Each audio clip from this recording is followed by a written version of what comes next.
Assalamu alaikum class. This is the second lecture of chapter 19, which includes the objectives and instruments of macroeconomics. Previously, we have taken a look at the goals of macroeconomics, which includes output, inflation, and economic growth. Afterwards, there are certain objectives on which macroeconomic focuses, and the main objective of macroeconomics is to measure economic success. To measure economic success, there are three variables which are being measured or observed in an economy. First is GDP, second is the price stability, and third is high employment or low unemployment. Starting with the first variable, which is gross domestic product. It indicates the market value of all final goods and services produced by an economy during a year. A most comprehensive method to measure the economic performance, that is, instead of observing different variables at a time, if we just observe or follow the value of GDP, it indicates the economy's situation. If the GDP is increasing over the years, it means that economic growth is taking place. However, GDP, it is a sum of four variables, which is consumption, investment, government spending, and net exports. It is shown over here through an equation. The GDP is equals to C plus I plus G plus NX, whereas C is consumption, I is for the investment, G is for the government expenditure or government spending, and NX is the net exports. Consumption, it indicates the total spending by all the sectors in an economy. Government spending, it is the expenditures done by the government either on development of projects or non-development expenses. Investment is the total amount of investment occurred during a year in a country, and net exports is the difference between export and import, or net exports is equals to export minus import. If the exports are greater than imports, trade surplus, and if exports are less than imports, it indicates trade deficit. So it means that in case of trade surplus, NX is positive. In case of trade deficit, where exports are less than imports, the value of NX will be in minus. Then there are two ways to measure the GDP. Nominal GDP and real GDP. Nominal GDP is calculated at current price level. However, real GDP is calculated at constant price, taking 1 year as a base. We will differentiate between these two, but before that, we are going to take a look at how mathematically we can calculate GDP. GDP is equals to price into quantity. So up till now, we are using the same formula to measure revenue as well. But the difference between revenue and GDP is that revenue is a micro term. It is calculated for a firm or organization. However, GDP is measured for the overall economy. Now, to differentiate between nominal and real GDP, over here we are using some data. 2001 to 2006 years are considered. Second column is for the prices and third column is for the quantity. It is assumed data. To keep the concept simpler, we are taking relatively easier values. Prices in 2001 it is 50, 2002 it is increased to 60, again 2003 it is increased to 70, then it is 80, afterwards 90, and then 100. Quantity, again it in 2001 it is 1000, then 1500 again, 2004, 2000, 2005 it is 3000, and 2006 it is 4000. First, starting with the nominal GDP, since it is price into quantity. Now if you are looking at the formula, we are using Pi into Qi. Whenever we put a notation of I with any of the variable, it means that it is keep on changing, or it is calculated at the current values. So nominal GDP calculated at current prices, it means multiplying price of each year with the quantity of the same year will give us the nominal GDP, which is in 2001 price is 50, quantity is 1000, 50 into 1000 is going to be 50,000 nominal GDP. 2002 price is 60 multiplied by the quantity 1500 gives us nominal GDP, that is 90,000. 2003 70 into 1500 nominal GDP is 1,05,000. 2004 80 into 2000 nominal GDP is 1,60,000. 2005 90 into 3000 nominal GDP is 2,70,000. 2006 100 into 4000 nominal GDP is 400,000 or 4 lakh. It shows that nominal GDP is increasing over the time. But when we observe the quantity in 2002 and 2003, the quantity remains the same, but nominal GDP in 2002 is 90,000. However, in 2003 it is increased to 1,05,000, which means that nominal GDP includes the effect of inflation. So to know the actual growth in output, real GDP is calculated, which is shown in the next column. Now when we take a look at the formula of real GDP is equals to P naught into QI, where naught, it means that we are keeping the prices constant and changing only the quantities to observe the rate of change in output. Now, to keep the price constant, we consider the base year. Normally, the base year is mentioned in the data, but over here, we are considering 2001 as a base year. If it is not mentioned, then first year will be considered as a base year price. So, keeping the price is constant and we are considering the base year price, which is 2001, we multiply it with the output of each year. So 50 into 1000 in 2001 real GDP is 50,000, then 50 into 1500 75,000 is real GDP. 50 into 1500 2003 again is real GDP 75,000, then 50 into 2000 real GDP is 100,000, then 50 into 3000 2005 real GDP is 150,000, and 2006 50 into 4000 real GDP is 200,000. Now when we take a look at the real GDP at each year, real GDP is less than nominal GDP because we are considering the real change in output by keeping the price constant.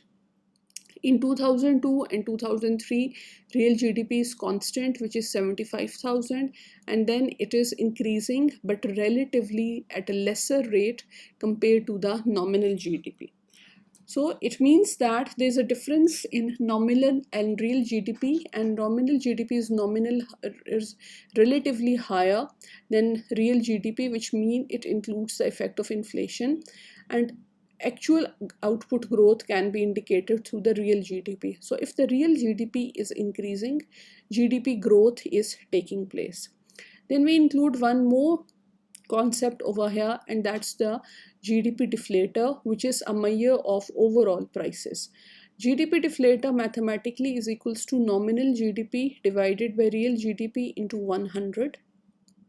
So in the same data, now we are going to include this column as well. So the first 4 columns of this table are the same as of the previous table. We only added one more table, that is the GDP deflator, that if the nominal and real GDP are given, from that we can also calculate the GDP deflator. So 50,000 divided by 50,000 into 100 is going to be 100 into 2001. 2002 nominal GDP 90,000 divided by real GDP, which is 75,000, into 100 GDP deflator is 120. Then 1,05,000 divided by 75,000 in 2003 GDP deflator is 140. 160,000 divided by 100,000 into 100 GDP deflator is 160. Then it is 180 and 200. From this we can measure the inflation rate by taking the difference between second and first value of GDP deflator, which is 120 minus 100, which means that inflation rate in 2002 is going to be 20%. Then 140 minus 120, again GDP deflator value indicate 2003 inflation rate is going to be 20%, and so on. Then Other than two ways to measure the GDP, there are two types of GDP as well. First is the potential GDP, second is the actual GDP. Potential GDP, it shows the maximum amount of output that an economy can produce while maintaining reasonable price stability. So it indicates the maximum production that can be done during a year. And actual GDP, what an economy is actually producing. The gap between the actual and potential GDP helps us to identify the phase of business cycle in which an economy is operating. Business cycle, it is also known as the trade cycle, and it shows the upward and downward trends of an economy.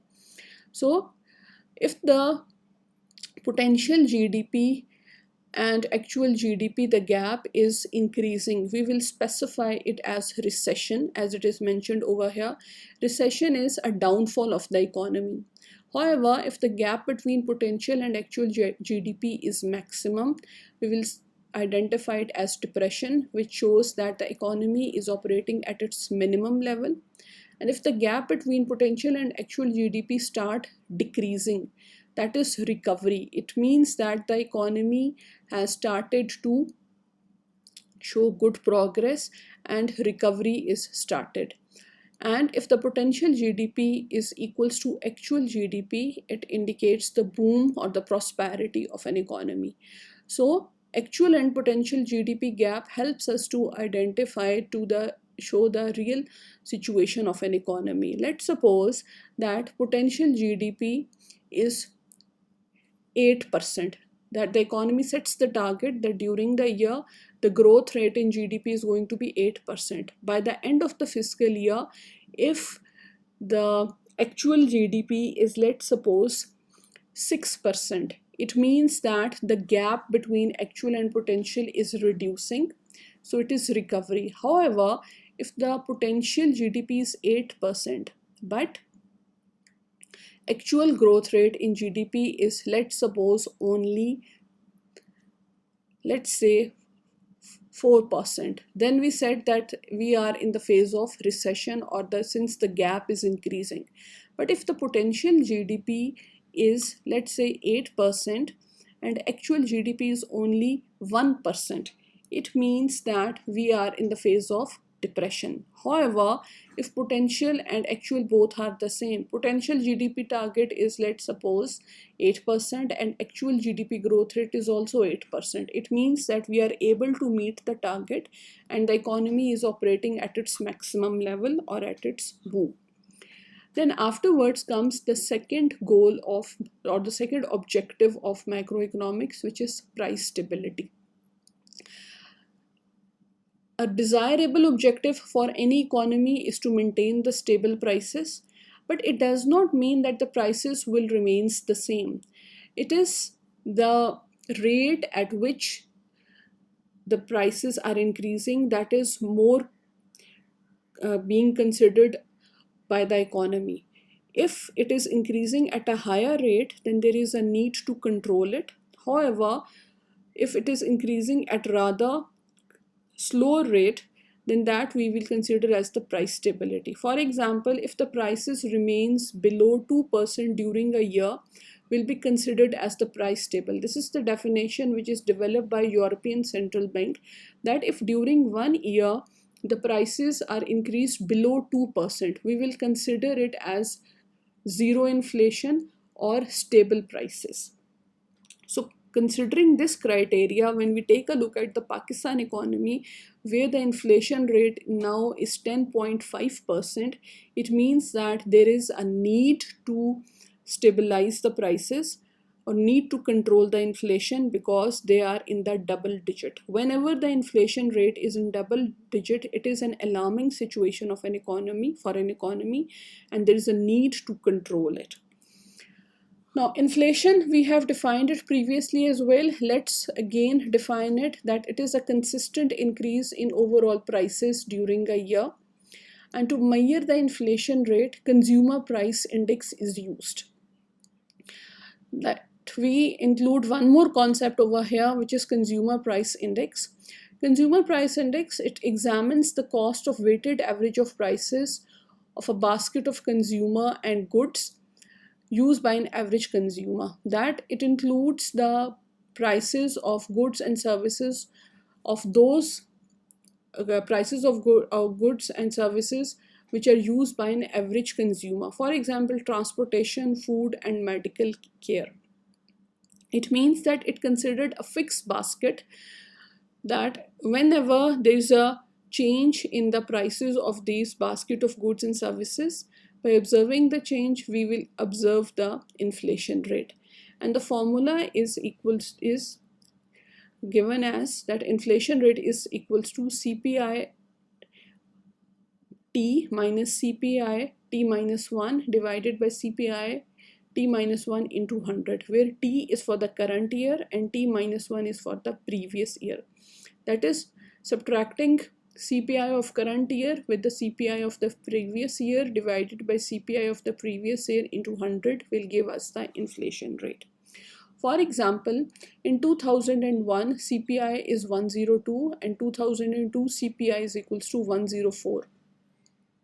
Now, to measure the inflation rate, since we have the prices of 2002 and 2001, so it means that inflation rate of 2002 can be measured, not for 2001, as for 2001 we need the previous year CPI as well. So 104 minus 102 divided by 102 into 100 is equals to 1.96%. It means that in 2002 inflation rate is 1.96%.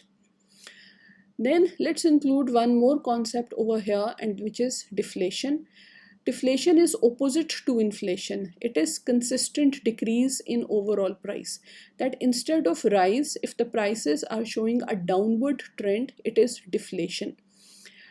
Normally, deflation is considered as a desirable situation, that it looks very attractive, that if the prices are reducing, purchasing power of the people is going to be reduced. But deflation is as dangerous as inflation, because in case of deflation, supply is higher, or in other words, demand is low, that the people do not have demand, or demand is not created in the market. So Japan is one of the example which faces the deflation in recent decades, which leads to falling consumption and high unemployment. That the outcome of this deflation is that it leads to high unemployment because the demand is not created in market. So neither inflation nor deflation are desirable, and the objective is always to maintain the price stability, and for that purpose monetary and fiscal policies are used to control inflation or to stabilize the prices. Then after deflation, one more concept is included, and it is hyperinflation. Hyperinflation is 1,000 or million times increase in prices during a year, and it occurs in some special influences, that it could be a case of war or economic turmoil. Economic turmoil, we can say that if there is political instability or economic condition is not suitable in the economy, it could lead to hyperinflation. Or maybe if the central bank is printing excessive amount of money, would lead to hyperinflation. It means that people have money but they don't have purchasing power. That, let's say, if the price of bread in the market is 100 and by the evening the price is increased to 150 or 180, we said this is the case of hyperinflation. So in case of hyperinflation, people start using or consuming their assets, or turn over to some international currency which could be dollar, because the local currency is losing its worth or is of no use for the people.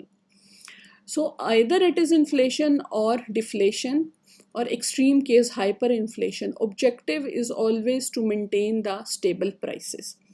From here we move to the third objective, and that's high employment or low unemployment. High employment or low unemployment, that it means the same thing, Unemployment, it occurs when workers who want to work are unable to find the job, which lowers the economic output.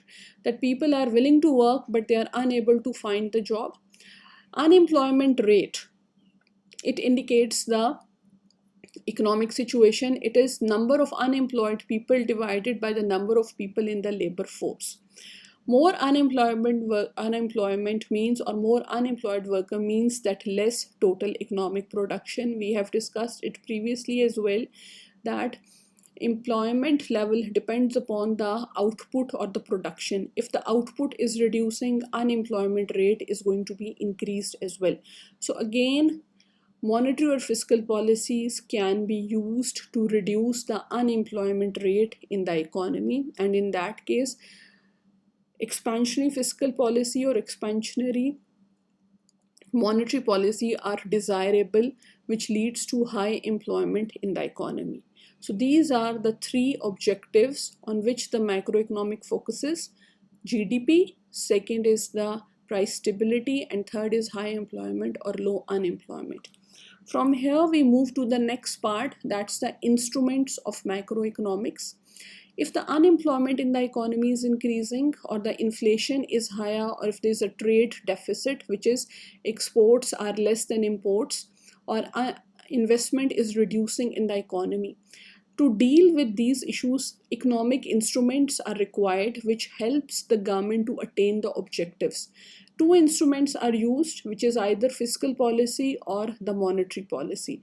We have already discussed these two policies in detail. Over here, we are just going to take a quick review of these two once again.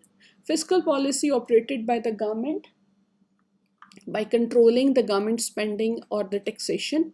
For example, if the government wants to increase the investment or to encourage investor in the market, then the expansionary fiscal policy is required, which is either by increasing the spending or by reducing the tax, which leads to higher investment, higher output, employment increases, income increase, demand increase, and prices are going to be increased.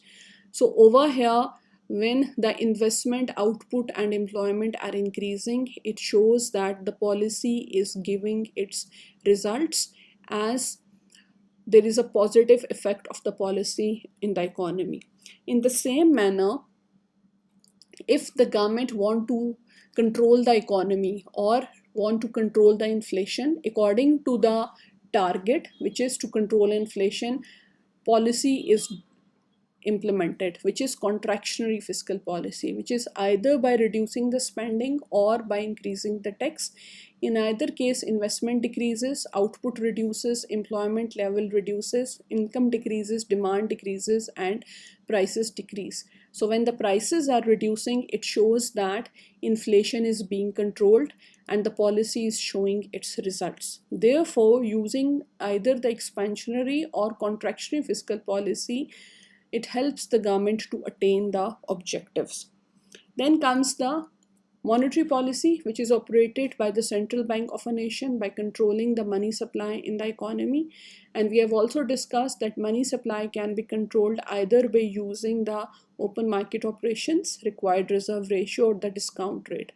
So over here, we are just going to take a look at how expansionary or contractionary monetary policy is going to show the effect in the economy. So if the central bank announces the expansionary monetary policy, keeping in mind to encourage investor in market. So the objective is to encourage investor. So for that purpose, money supply increases, which reduces the interest rate, that increases investment, output, employment level, income, demand, and prices. So when the investment is increasing, output is increasing, employment is increasing, again, it means that the investment is increased and the policy is showing its result. In the same manner, if the central bank wants to reduce the inflation, for that purpose, contractionary monetary policy is required, which means money supply is reduced, leads to higher interest rate, decreases investment, output, and employment, as well as income decreases, demand decreases, and prices are reducing. And when the prices are being reduced, it means that the policy is showing its effect and inflation is being controlled. So according to the objective, the policy is going to be implemented in the market. Then to conclude this topic, we said that monetary fiscal policy can be used to decide the objectives. If the objective is to increase the investment or employment or the income, expansionary monetary fiscal policy is used. However, to control inflation or the money supply, contractionary monetary or fiscal policy is used. So over here, the topic is completed. If there are any queries or questions, we can discuss it in our live session. Thank you. Allah Hafiz.